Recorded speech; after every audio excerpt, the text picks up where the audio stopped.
Geraldo Rivera, the Fox News veteran and a regular on the Five, has been friends with Donald Trump for 4 decades.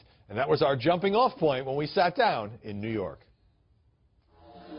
Geraldo Rivera, welcome. Thank you, Howard. You're a longtime friend of Donald Trump, and yet you've also criticized the campaign he's running. It's got to be a little uncomfortable for you. What is uncomfortable, you know, I was very excited when he made his announcement that he was running for president because he is a friend of mine. I do love the guy. And we had just had the experience with Celebrity Apprentice where we were together every day for 6 weeks. That was just in February, and then this was in June. So when he came down the escalator, it was with great anticipation. I was on the radio live. And when he started speaking, I was thrilled. I thought that it was, you know, he showed he was a movie star. He had a grasp in general terms of the issues. And then he started speaking about things like immigration and Muslims. Then he said Mexican immigrants were dope dealers and rapists, and I assume there are some good people mixed in. He gave us that little bit, and I was shocked. I was hurt by it because that's not the Donald Trump that I know.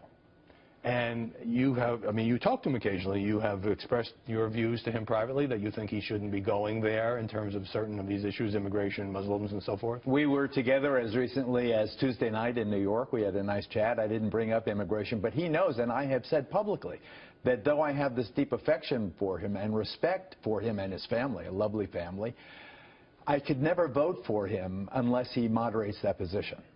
Doesn't it, is it hard for you to go on the air and criticize him, sometimes in very strong language, when he is your friend? You know, people take, in this building particularly, with all the Irish Catholic colleagues that we have, abortion is an issue that really is deeply personal to many of our colleagues. Immigration is my abortion issue, so to speak, my litmus test. It is easy for me to say, to draw my line. I can go that far, but no further. You have to be compassionate to this population. I've written 2 books about them. They are my constituents, in a sense. It is impossible for me to be for someone who would deport American families that have citizen children. Donald knows that, but I fully expect, and I want to be very clear about this, Howard, I fully expect that all of the Trump naysayers are correct. Cruz is correct. Donald doesn't really mean it. The Donald Trump I know would never break up American families to make a political point. But then you're accusing him of using some pretty strong rhetoric about deportation, even though you say you believe, as his pal, that he doesn't really mean it. I think that you have to be a crazy person to get the Republican nomination these days. You said that to Howard Stern on his Sirius XM show. I was going to ask you about that. So Cruz, Trump, they're both crazy?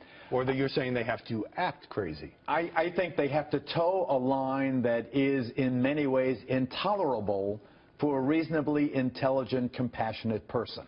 You have to clear the Stephen King hurdle in Iowa before you get anywhere. Stephen King is the congressman, remind everybody, that said of Mexican immigrants that they have the calves the size of cantaloupes because they're all carrying dope across the border. I mean, if you have to please that person to get past the nation's first primary election, then you are doomed to a radical position that will never fly with the American electorate, and you can never be elected. You considered running for the Senate in New Jersey as a Republican. I did. I am a Republican. Did you conclude you're not crazy enough to run as a Republican candidate? I concluded that once the Koch brothers got involved and promised my rival, the mayor of Bogota, New Jersey, $5 million, that the $5 million I had stashed away, my family and I, to make the run would have easily been exhausted. So plus, we were going to lose against Cory Booker anyway. You were going to lose. A loser, as Trump would say. All right. You've hit Ted Cruz pretty hard. When he started talking about New York values in Iowa, you said you thought this was sort of a coded anti-Semitic message. I don't agree. I think it was a shot at loudmouth liberal New Yorkers. I disagree. I've been around a long time.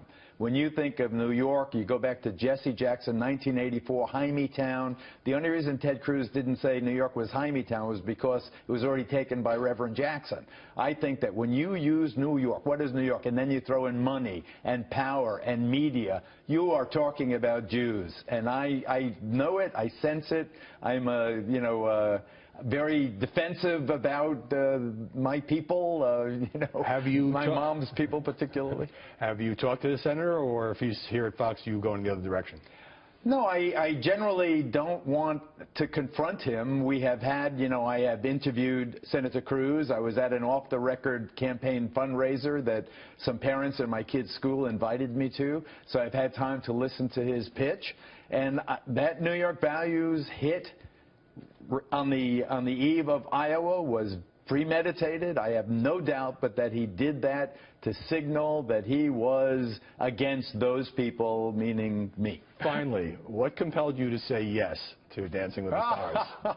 It's funny. I've been asked several times to do it over the course of the years. When I was more physically able to dance, my kids said, "Daddy, don't do it. You're going to have an affair with the professional dancer." They all do.